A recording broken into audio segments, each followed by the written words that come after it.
नमस्कार दोस्तों, हमारे YouTube channel star study point में आप लोगों का स्वागत है। तो आइए हम लोग इस वीडियो में पढ़ेंगे सीटेट जुलाई 2024 के लिए कुछ जो है महत्वपूर्ण प्रश्न। तो हमारा जो है विषय रहेगा पर्यावरण। पर्यावरण से हम लोग अध्याय 4 जल से जो है कुछ प्रश्नों को हल करेंगे। तो इससे पहले आप मेरे चैनल को जो है सब्सक्राइब कर लीजिए और साथ ही बेल आइकन को दबा लीजिए, जिससे आपको जब भी मैं वीडियो डालूं नोटिफिकेशन मिल जाए और आप बेहतर तैयारी कर सकें। तो साथ ही दोस्तों मैं ये बताना चाहता हूं कि मैं जो है ऑफलाइन या ऑनलाइन भी जो है जवाहर नवोदय जैसी केंद्रीय विद्यालयों का भी तैयारी कराता हूं। ठीक है, तो अगर आपके घर कोई भी बच्चा जो है 6 या 9th क्लास में पढ़ता है, अगर आप उनका नवोदय या कोई भी किसी भी केंद्रीय विद्यालय में जो है एडमिशन कराना चाहते हैं, तो आप जो है हमारे चैनल से जुड़कर और उसे बेहतर तैयारी कराइए। ठीक है, पूरा मेरा गारंटी है कि वह जो है आप अगर तैयारी कराते हैं मेरे चैनल से तो वो जो है परीक्षा में सफल हो जाएगा। तो अब हम चलते हैं अपने प्रश्न पर। तो हमारा प्रश्न जो है एक है, पृथ्वी पर उपस्थित शुद्ध जल के स्रोत कौन से हैं? ऑप्शन 1 भूमिगत जल, 2 नदियाँ, 3 झील व तालाब, 4 ये सभी। तो क्या होगा इस प्रश्न का उत्तर? ऑप्शन जो है 4 हो जाएगा, ये सभी।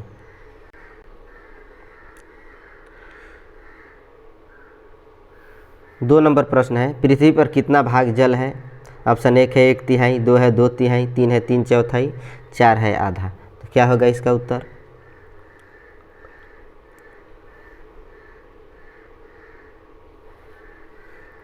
ऑप्शन 3 हो जाएगा, 3/4। अगला प्रश्न है, निम्नलिखित में से कौन सा कथन सही है? ऑप्शन 1 जल वाष्प के रूप में वायुमंडल में पाया जाता है। 2 महासागरों का जल खारा व मीठा दोनों प्रकार का होता है। 3 द्रवित शुद्ध जल ध्रुवों पर पाया जाता है। और 4 है जल की उपलब्धता लगभग सभी जगह समान है। तो क्या होगा इसका उत्तर? ऑप्शन जो है 3 हो जाएगा, जल वाष्प के रूप में वायुमंडल में पाया जाता है। आगे है, जल की उपलब्धता से संबंधित निम्नलिखित में से कौन से कथन सही है? ए है, जल की उपलब्धता किसी क्षेत्र विशेष में जंतुओं की संख्या को निर्धारित करती है। बी है, जल की उपलब्धता जीवन की विविधता को भी निर्धारित करती है। तो ऑप्शन दिया है केवल 1, उसके बाद से 2 है केवल बी, और 3 है ए और बी दोनों, 4 है न तो ए न तो बी। तो क्या होगा इसका उत्तर?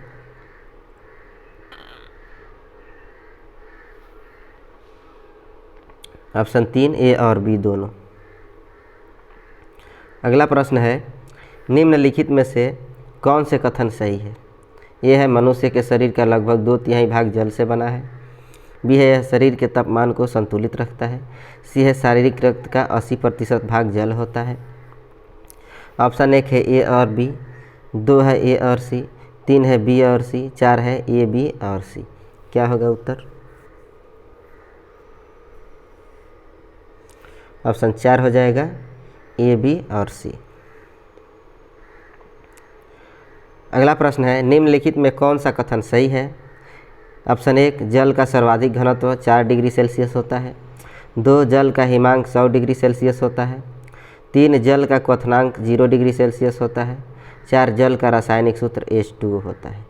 तो क्या हो जाएगा इस प्रश्न का उत्तर?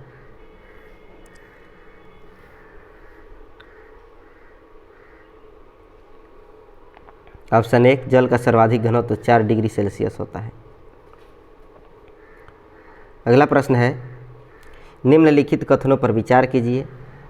जल किसी तापमान पर वाष्पीकृत हो सकता है। जल सिर्फ क्वथनांक बिंदु पर ही वाष्पीकृत होता है।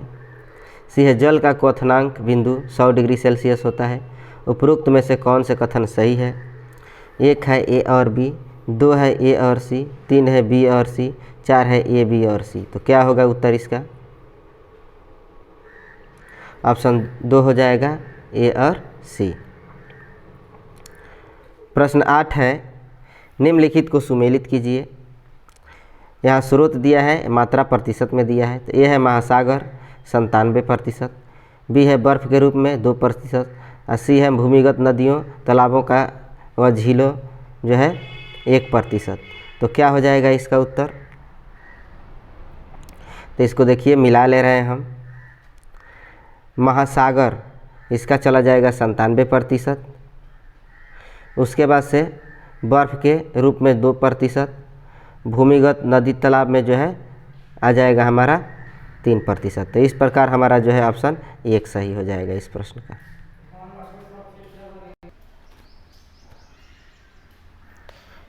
प्रश्न 9 है, निम्नलिखित में से कौन सा कथन सही है? तो ए है जल एक यौगिक है, बी है 4 डिग्री सेल्सियस पर जल का घनत्व सर्वाधिक होता है, सी है जल एक अच्छा विलायक होता है।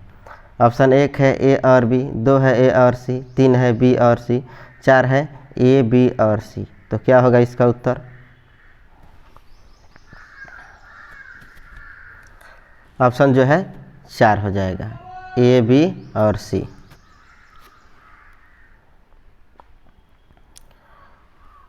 अगला प्रश्न है, राधा एक बर्फीले स्थान का भ्रमण करती है जहां वह देखती है कि कुछ लोग बर्फ़ में छिद्र करके मछली पकड़ने का कार्य कर रहे हैं। ऐसी घटना क्यों संभव हो पाती है, बताइए। ये है ऑप्शन 1 है सतह पर बर्फ़ जमा होता है लेकिन अंदर जल द्रव की अवस्था में होता है, और 2 है बर्फ़ में मछली जमी हुई होती है, 3 है विभिन्न मछलियाँ शीत निद्रा में बर्फ़ में होती है, और 4 है उपरोक्त सभी। तो क्या होगा उत्तर इसका? ऑप्शन 1 हो जाएगा, सतह पर बर्फ़ जमा होता है लेकिन अंदर जल द्रव की अवस्था में होता है। अगला प्रश्न है, मोहन देखता है कि उसकी कक्षा में शिक्षक आर्द्रता को मापने वाले यंत्र का रेखा चित्र दिखा रहे हैं। निम्नलिखित में से वो कौन सा यंत्र होता है? 1 है थर्मामीटर, 2 है हाइड्रोमीटर, 3 है हाइग्रोमीटर, 4 है लैक्टोमीटर। तो क्या होगा इस प्रश्न का उत्तर?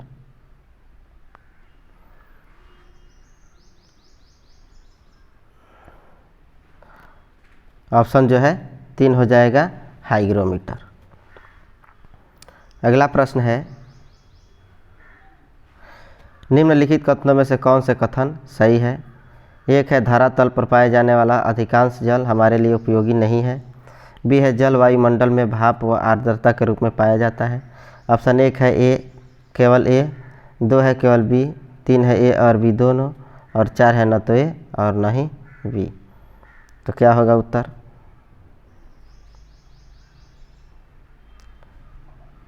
ऑप्शन जो है 3 हो जाएगा, ए और बी दोनों। अगला प्रश्न है, शिक्षक कक्षा में मृत सागर के विषय में बताते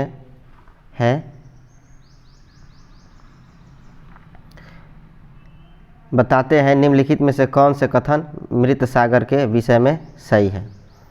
तो ये है मृत सागर में लवणता सर्वाधिक है, बी है मृत सागर में लोग डूबते नहीं हैं, और सी है मृत सागर की लवणता 300 ग्राम प्रति लीटर लगभग है।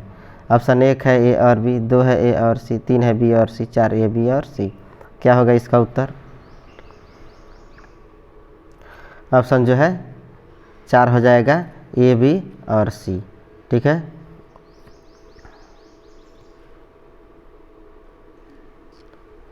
अगला प्रश्न है, पृथ्वी पर उपस्थित समस्त जल स्रोत में जल का कितना प्रतिशत जल हमारे लिए अनुपयोगी है? तो 1%, 2 है 99%, 3 है 49%, 4 है 2%। क्या होगा उत्तर? ऑप्शन 2 हो जाएगा, 99%। अगला प्रश्न है, शिक्षक कक्षा में मौखिक रूप से जल चक्र को बताना चाहते हैं, तो निम्नलिखित में से कौन सा कथन जल चक्र को सही रूप में बताता है? ए है पृथ्वी पर उपस्थित जल एक निश्चित चक्र वह व्यवस्था में पारितंत्र में घूमता रहता है, जिसको जल चक्र कहा जाता है। 2 है जल चक्र वह प्रक्रिया है जिसमें जल जलमंडल से वायुमंडल में जाता है और वायुमंडल से जलमंडल में आता है। तो क्या होगा इसका उत्तर? ऑप्शन 1 है ए केवल ए, 2 है केवल बी, 3 है ए और बी दोनों। तो क्या होगा उत्तर इसका? 4 है न तो ए और न ही बी। ऑप्शन जो है 3 हो जाएगा। इस प्रश्न का उत्तर जो है, इस प्रश्न का उत्तर ऑप्शन 3 होगा, ए और बी दोनों।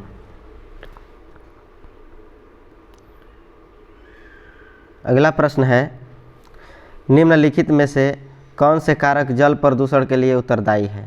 ए है घरेलू अपशिष्ट व मलमूत्र आदि का जल स्रोत से मिलना, बी है खेतों में रासायनिक खादों के उपयोग से, सी है जल स्रोत में जीव जंतुओं के मर जाने से। तो ऑप्शन 1 है ए और बी, 2 है ए और सी, 3 है बी और सी, 4 है ए बी और सी। तो उत्तर बताइए।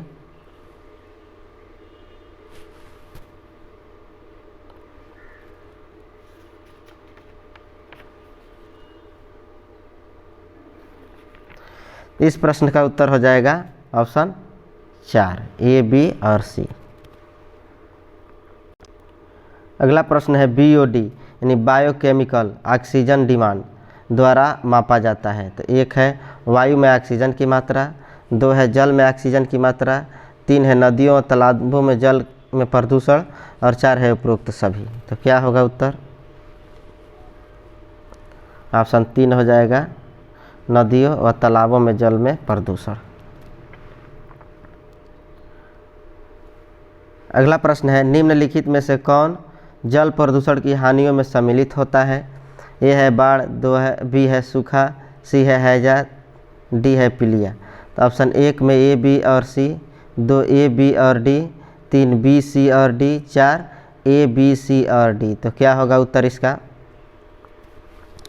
ऑप्शन जो है 4 हो जाएगा, ए बी सी और डी। अगला प्रश्न है, निम्नलिखित में से कौन से कथन सही है? ए बाढ़ के कारण हैजा व डायरिया जैसी बीमारियां फैलती है, बी सूखे के कारण भूख प्यास से जीव जंतु मर जाते हैं, सी दूषित जल से मनुष्य के शरीर में विकलांगता की समस्या आती है। तो ऑप्शन 1 है ए और बी, 2 है ए और सी, 3 है बी और सी, 4 है ए बी और सी। तो क्या होगा उत्तर?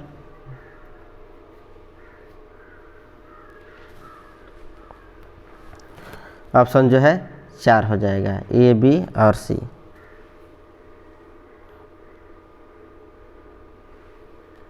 अगला प्रश्न है, निम्नलिखित रोगों के कौन से युग्म दूषित जल के कारण फैलते हैं?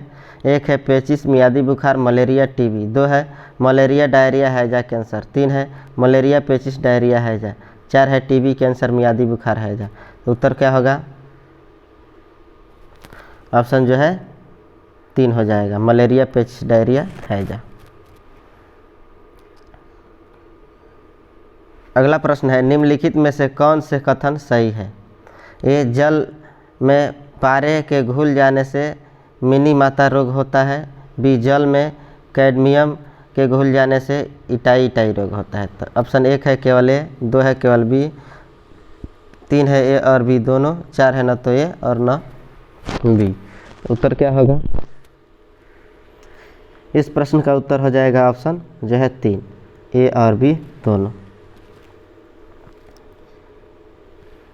प्रश्न 22 है, दिव्या अपनी नानी के घर जाती है जहां पर पानी की गुणवत्ता सही नहीं है। ऐसे में आप दिव्या को क्या सलाह देंगे जिससे उसके स्वास्थ्य पर बुरा असर न हो? पानी को उबाल कर पी लें कि, 2 है पानी को फ्रिज में जमा कर फिर से ठंडा करके पीने की, 3 है पानी को छान कर पीने की, 4 है उपरोक्त सभी। तो क्या होगा उत्तर? ऑप्शन जो है 1 हो जाएगा, पानी को उबाल कर पीने की।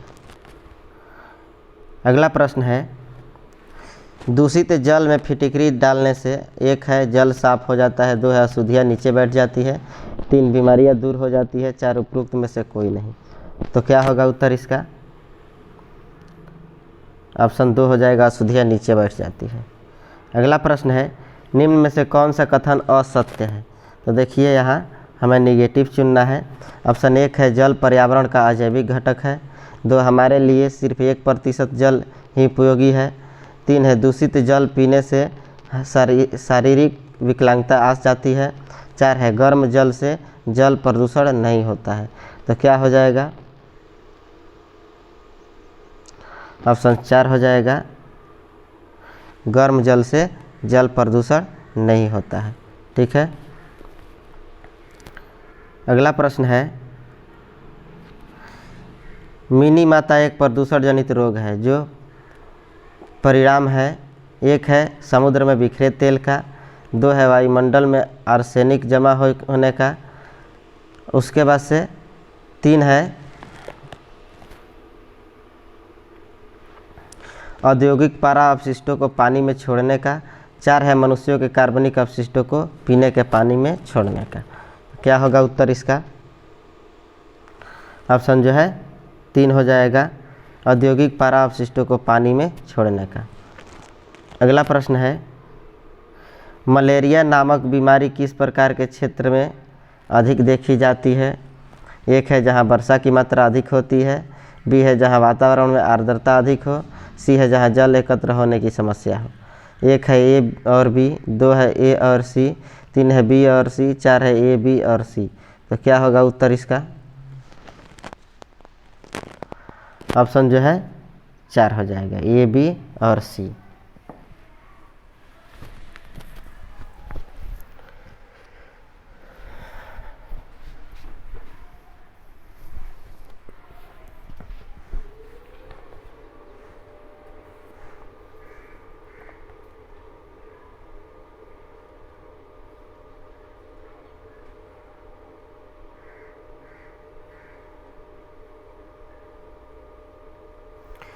प्रश्न 27 है, वैज्ञानिक रोनाल्ड रॉस के विषय में निम्न कथनों पर विचार कीजिए। ये है, इन्होंने यह खोज की कि मलेरिया मादा एनाफिलीज मच्छर के काटने से होता है। बी है, इनको इसके लिए रसायन का नोबेल पुरस्कार वर्ष 1905 में मिला। उपरोक्त में से कौन से कथन सही है?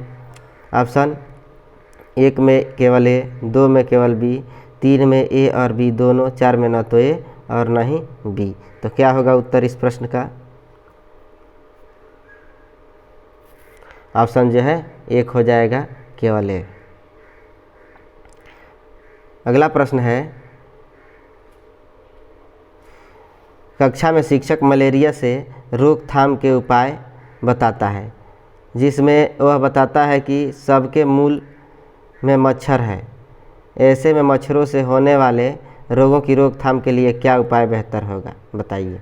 तो ए है एकत्र यानी रुके हुए पानी में मिट्टी तेल का छिड़काव। बी है लोगों को जल में इकट्ठा होने वाले दूषित पदार्थों की साफ सफाई के लिए जागरूक करना। सी है पानी एकत्र न हो इसका समुचित ख्याल रखना। ऑप्शन 1 है ए और बी, 2 है ए और सी, 3 है बी और सी, 4 ए बी और सी। तो उत्तर क्या होगा इसका? ऑप्शन 4 हो जाएगा, ए बी और सी। अगला प्रश्न है, निम्नलिखित कथनों पर विचार कीजिए। ए है पृथ्वी पर जल का एकमात्र मुख्य स्रोत वर्षण है। बी है वर्षा जल संग्रहण जल संरक्षण का एक प्रमुख उपाय है। उपयुक्त में से कौन कथन सही है? तो केवल ए, उसके बाद दूसरा है केवल बी, तीसरा है ए और बी दोनों, चौथा है न तो ए और न ही बी। तो क्या हो जाएगा इस प्रश्न का उत्तर? ऑप्शन जो है 3 हो जाएगा, ए बी दोनों। अगला प्रश्न है, भूमिगत जल स्तर को उसके प्राकृतिक स्तर पर पुनः लाने के लिए निम्न में से कौन सा उपाय सर्वथा उचित है? 1 है पारंपरिक फसलों का उगाया जाना। 2 है धान और गन्ने के उगाने का क्षेत्र बढ़ाया जाना। 3 है पताल तोड़ कुओं का अधिक निर्माण किया जाना। 4 है औद्योगिकरण को बढ़ावा दिया जाना। तो क्या होगा इस प्रश्न का उत्तर? ऑप्शन जो है 3 हो जाएगा, पताल तोड़ कुओं का अधिक निर्माण किया जाना। अगला प्रश्न है, जल संरक्षण को बढ़ावा देने के लिए क्या करना चाहिए? 1 है कम उपयोग, 2 है पुनः आयोग और 3 है पुनः चक्रण, 4 है ये सभी। तो क्या होगा इसका उत्तर? ऑप्शन 4 ये सभी। अगला प्रश्न है, विश्व जल दिवस कब मनाया जाता है? 1 है 22 मार्च, 2 है 21 सितंबर, 3 है 13 जनवरी, 4 है 5 जून। तो क्या होगा इसका उत्तर? ऑप्शन 1 हो जाएगा 22 मार्च। अगला प्रश्न है, भीम संघ के विषय में कौन सा कथन सत्य है? ए है यह जल संरक्षण से जुड़ी संस्था है, बी है इसका संचालन बच्चों द्वारा किया जाता है, सी है यह संस्था कर्नाटक में कार्यरत है। ऑप्शन 1 है ए और बी, 2 है ए और सी, 3 है बी और सी, 4 है ए बी और सी। तो क्या होगा उत्तर इसका? ऑप्शन 4 हो जाएगा ए बी और सी। अगला प्रश्न है, जल पुरुष के नाम से प्रसिद्ध राजेंद्र सिंह का संबंध किस संस्था से है? 1 है तरुण भारत संघ, 2 है चिपको आंदोलन, 3 है भीम संघ, 4 है ये सभी। तो क्या होगा इसका उत्तर? ऑप्शन 1 तरुण भारत संघ। अगला प्रश्न है, क्वथन यानी उबालना और वाष्पीकरण में अंतर। तो 1 है क्वथन से द्रव का आयतन कम हो जाता है जबकि वाष्पीकरण में नहीं। 2 है क्वथन में द्रव से वाष्प में परिवर्तन देखा जा सकता है जबकि वाष्पीकरण देखा नहीं जा सकता। 3 है क्वथन से जल की अवस्था बदल जाती है जबकि वाष्पीकरण में नहीं। 4 है वाष्पीकरण जो है किसी भी तापमान पर हो सकता है जबकि क्वथन नहीं। तो क्या होगा उत्तर इसका? ऑप्शन 4 वाष्पीकरण किसी भी तापमान पर हो सकता है जबकि क्वथन नहीं। अगला प्रश्न है, नींबू साधारण पानी में डूब जाता है लेकिन नमकीन पानी में तैरता रहता है क्योंकि? 1 है नींबू का घनत्व नमकीन पानी से अधिक हो जाता है, 2 है नींबू का घनत्व नमकीन पानी से कम हो जाता है, 3 है नमकीन पानी का घनत्व साधारण पानी के घनत्व से अधिक होता है, 4 है साधारण पानी का घनत्व नमकीन पानी के घनत्व से अधिक होता है। तो क्या होगा इसका उत्तर? ऑप्शन 3 हो जाएगा, नमकीन पानी का घनत्व साधारण पानी के घनत्व से अधिक होता है। अगला प्रश्न है, रक्त की जांच द्वारा किसकी उपस्थिति से मलेरिया की पहचान होती है? ऑप्शन 1 है रक्त में क्षतिग्रस्त यकृत कोशिकाएं, 2 है रक्त में मच्छर के लार्वे, 3 है लाल रक्त कोशिकाओं में मच्छर के अंडे, 4 है लाल रक्त कोशिकाओं में मलेरिया परजीवी यानी प्लाज्मोडियम का होना। ठीक है, तो इस प्रश्न का उत्तर क्या हो जाएगा? ऑप्शन 4 होगा, है ना, लाल रक्त कोशिकाओं में मलेरिया परजीवी क्या होना। ठीक है। अगला प्रश्न है, रेखा की माँ डैश के लिए रोजाना तालाब से लाए पानी में फिटकरी डालती है। 1 है पानी को रंग रहित करने, 2 है हल्के निलंबित अपद्रवों को अवसादित करने, 3 है कठोर जल को मृदु जल में परिवर्तित करने, 4 है पानी में उपस्थित रोगाणुओं को खत्म करने। क्या होगा उत्तर? ऑप्शन जो है 2 हो जाएगा, हल्के निलंबित अपद्रवों को अवसादित करने। अगला प्रश्न है, डैश के लिए मछली घर यानी एक मछली घर एक्वेरियम जो है में हवा वाला पंप रखा जाता है। 1 है पानी को साफ करने, 2 है जलीय पौधों को अधिक कार्बन डाइऑक्साइड उपलब्ध कराने के लिए, 3 है अधिक ऑक्सीजन को पानी में घुलने देने तथा 4 है मछली का घर यानी एक्वेरियम की शोभा बढ़ाने के लिए। तो क्या होगा उत्तर इसका? ऑप्शन जो है 3 हो जाएगा, अधिक ऑक्सीजन को पानी में घुलने देने। अगला प्रश्न है, आरती एक पोस्टर पर एक बीमारी की रोकथाम से संबंधित निम्नलिखित सावधानियां पढ़ती है। ए है अपने आसपास पानी को एकत्र न होने दे, बी है पानी के बर्तनों कूलरों और टंकियों को साफ रखें, सी है यदि कुछ जगहों पर पानी एकत्र हो जाता है तो मिट्टी तेल का छिड़काव करें। पोस्टर का उद्देश्य है डैश के फैसले के विषय में जागरूकता पैदा करना। तो ऑप्शन 1 है डेंगू और जापानी मस्तिष्क ज्वर, 2 है चेचक और मलेरिया, 3 है डेंगू और आई फ्लू और 4 है टाइफाइड और हैजा। तो क्या होगा इस प्रश्न का उत्तर? ऑप्शन जो है 1 हो जाएगा, डेंगू और जापानी मस्तिष्क ज्वर। अगला प्रश्न है, पानी के साथ प्रयोग करते हुए ज्योति यह देखती है कि स्टील की खाली कटोरी पानी पर तैरती है, लेकिन लोहे की एक छोटी कील डूब जाती है। इसे डैश द्वारा व्याख्या किया जा सकता है। तो एक है, लौह पानी की तुलना में हल्का है और स्टील पानी की तुलना में भारी है। दो है, स्टील की कटोरी पर लगने वाला बल उसके भार की तुलना में ज़्यादा है। उसके बाद जबकि लोहे की कील पर लगने वाला बल उसके भार की तुलना में कम है। 3 है, लोहे की कील पर लगने वाला बल उसके भार की तुलना में ज़्यादा है, जबकि स्टील की कटोरी पर लगने वाला बल उसके भार की तुलना में कम है। 4 है, लौह पानी की तुलना में भारी है और स्टील पानी की तुलना में हल्का है। तो क्या हो जाएगा इस प्रश्न का उत्तर?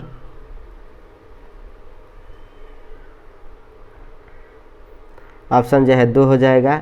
स्टील की कटोरी पर लगने वाला बल उसके भार की तुलना में ज़्यादा है, जबकि लोहे की कील पर लगने वाला बल उसके भार की तुलना में कम है।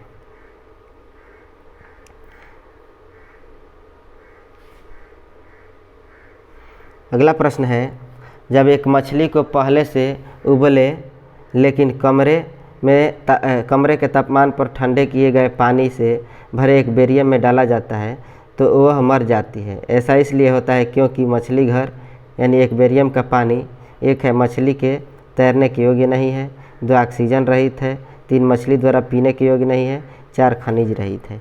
तो क्या हो जाएगा इस प्रश्न का उत्तर? ऑप्शन जो है 4 हो जाएगा, खनिज रहित है। ठीक है। अगला प्रश्न है, तरुण भारत संघ नामक समूह संबंधित है। तो एक है, पुरानी झीलें पुनर्निर्मित करने से। 2 है, विशेष रूप से सक्षम बच्चों को सिखाने में मदद करने से। 3 है, स्कूलों में दोपहर का पका हुआ भोजन उपलब्ध करवाने से। 4 है, आर्थिक रूप से कमज़ोर वर्गों के लिए निःशुल्क कोचिंग कक्षाएँ चलवाने की। तो क्या होगा इस प्रश्न का उत्तर?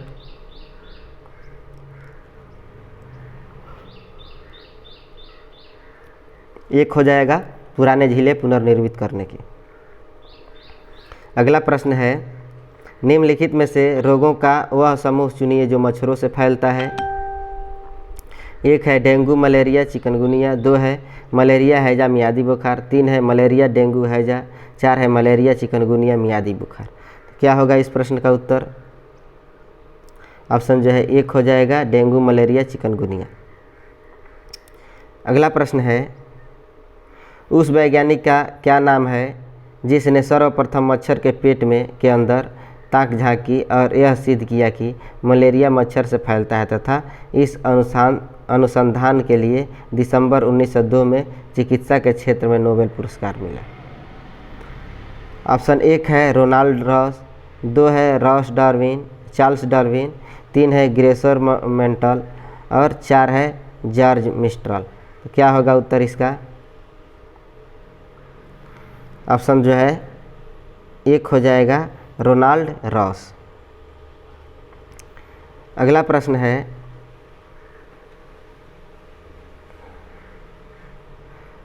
रजत ने अपने मित्र से कहा, मैं नहीं खेल सकता क्योंकि मुझे बुखार है। मैं कंपकंपी, बुखार, सिर दर्द और अंत में पसीना आने के चक्र से गुजरता हूँ। रक्त की जांच के बाद डॉक्टर ने मुझे एक कड़वी दवाई दी। रजत किस रोग से पीड़ित हो सकता है? 1 है, मलेरिया। 2 है, मियादी बुखार। 3 है, अतिसार। 4 है, हैजा। क्या होगा उत्तर इसका? Option 1, malaria. अगला प्रश्न है, मृत सागर क्या है? 1 है, ऐसा सागर जिसका पानी जहरीला होता है। 2 है, ऐसा सागर जो सभी महासागरों व सागरों से ज़्यादा नमकीन है। 3 है, ऐसा सागर जिसमें ज्वार भाटे बहुत तीव्र गति से आते हैं। 4 है, ऐसा सागर जिसमें जहाज़ चलाना खतरनाक होता है। तो क्या हो जाएगा उत्तर इसका? ऑप्शन 2 हो जाएगा, ऐसा सागर जो सभी सागरों से ज़्यादा नमकीन है। अगला प्रश्न है, निम्नलिखित में से कौन से मच्छरों से होने यानी फैलने वाले रोगों का समुच्चय है?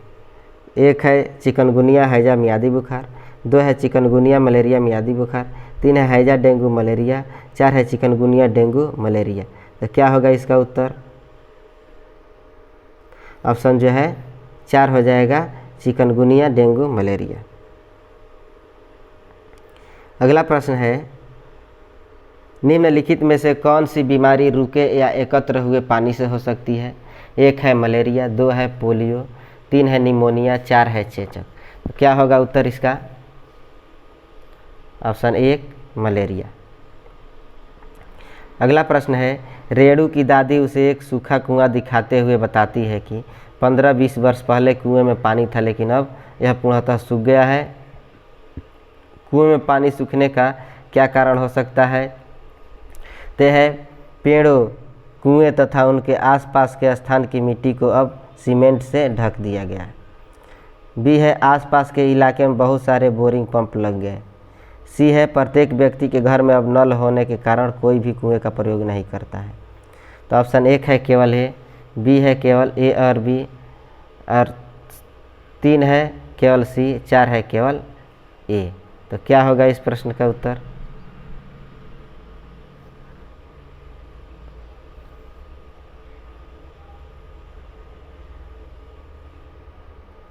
ऑप्शन जो है 4 हो जाएगा केवल ए।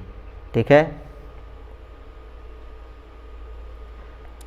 अगला प्रश्न है मच्छरों के प्रजनन की रोकथाम के लिए ठहरे पानी पर मिट्टी का तेल डालने की सलाह दी जाती है। ऐसा इसलिए है क्योंकि ऑप्शन 1 मच्छर तेल की परत में फंस जाते हैं, 2 मिट्टी तेल ऑक्सीजन की आपूर्ति को काट देता है जिससे मच्छरों का प्रजनन थम जाता है, 3 है मच्छरों को मिट्टी के तेल द्वारा विकर्षित किया जाता है, 4 है मच्छर मिट्टी तेल द्वारा मर जाते हैं। तो क्या हो जाएगा इस प्रश्न का उत्तर? ऑप्शन जो है 2 हो जाएगा, मिट्टी तेल ऑक्सीजन की आपूर्ति को काट देता है जिससे मच्छरों का प्रजनन रुक जाता है।